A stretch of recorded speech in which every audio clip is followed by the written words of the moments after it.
Hey, brothers and sisters, I wanted to bring you a prophecy update on Babylon in the Middle East.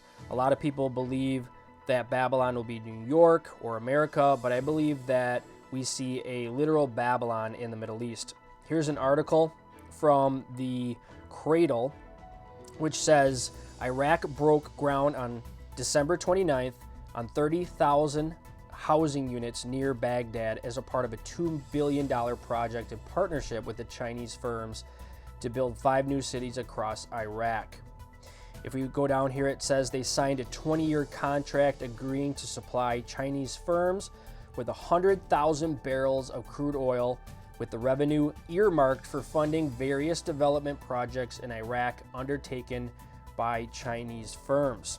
Here's an article that says China actively involved in Iraq's reconstruction. I think Iraq in the Bible is very significant because we see Babylon, a literal Babylon in the Middle East.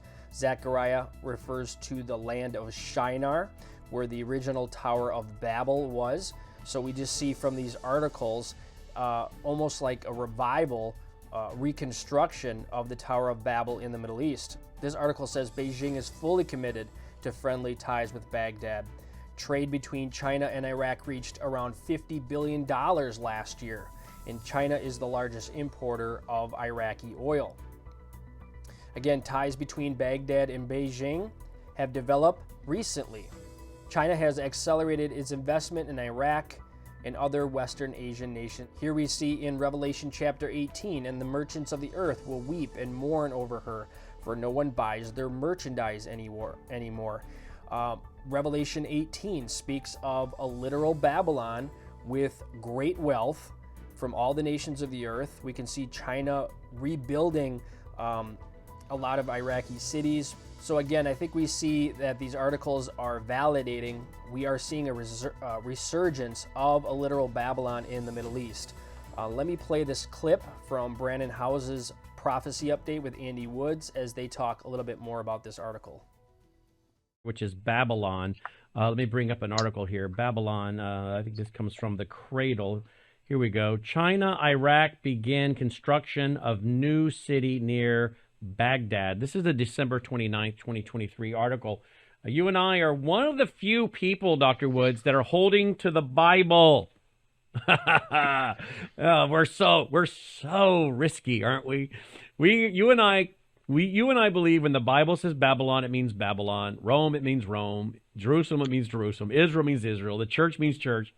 And so you and I, in our risky behavior here, are just trusting the Bible to be true. I'm being very sarcastic here because I don't think it's very risky for us to trust the Bible at all. But you and I are one of the few people that say, just wait, be patient, it'll all work out. I'm going to stick with the Bible. When the Bible says that there is some kind of world government out of Babylon, literal Babylon, 58 miles south of Baghdad, I'm going to take that to the bank. And you and I are one of the few people to do it. They go, oh, no, Babylon the Great, that's New York, or that's America, whatever. You and I are trusting that it is literally Babylon. And we just keep watching for these articles. Comment on that before you get to the article.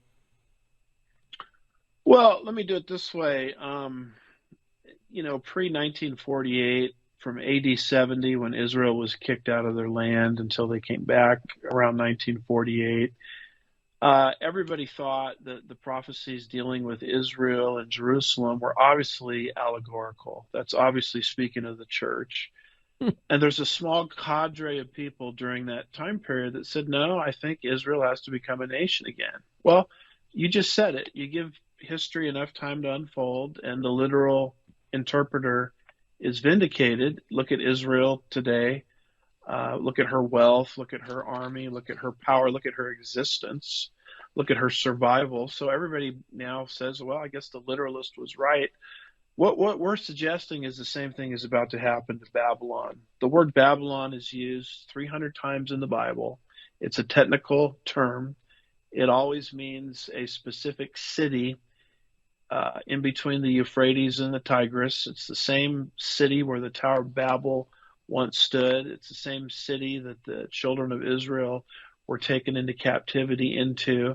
And Bible prophecy indicates that it would have a resurgence. It would become the seat of global authority in the last days.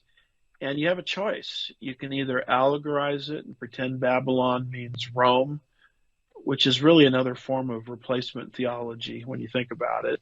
Instead of saying, Israel is the church, now we're saying Babylon equals New York or Babylon equals Rome. It's exactly what replacement theologians do to push Israel out of the prophetic equation. But we're having the same choice now relative to Babylon. You either can allegorize it or take it literally. And the same thing is about to happen. The literalist is about to be vindicated. And this article, is just one demonstration of it. We read in Zechariah chapter 5 through 11, speaking of that future Babylon in Revelation 17 and 18, then the angel who talked with me came out and said to me, lift your eyes now and see what this is that goes forth. So I asked, what is it? And he said, it is a basket that is going forth. He also said, this is their resemblance throughout the earth. Here is a lead disc lifted up, and this is a woman sitting inside the basket. Then he said, this is wickedness. And he thrust her down into the basket and threw the lead cover over its mouth. Then I raised my eyes and looked, and there were two women coming with the wind in their wings, for they had wings like the wings of a stork, and they lifted up the basket between earth and heaven. So I said to the angel who talked with me, where are they carrying the basket? Notice it says here in verse 11, brothers and sisters, and he said to me to build a house for it in the land of Shinar. When it is ready, the basket will be set there on its base.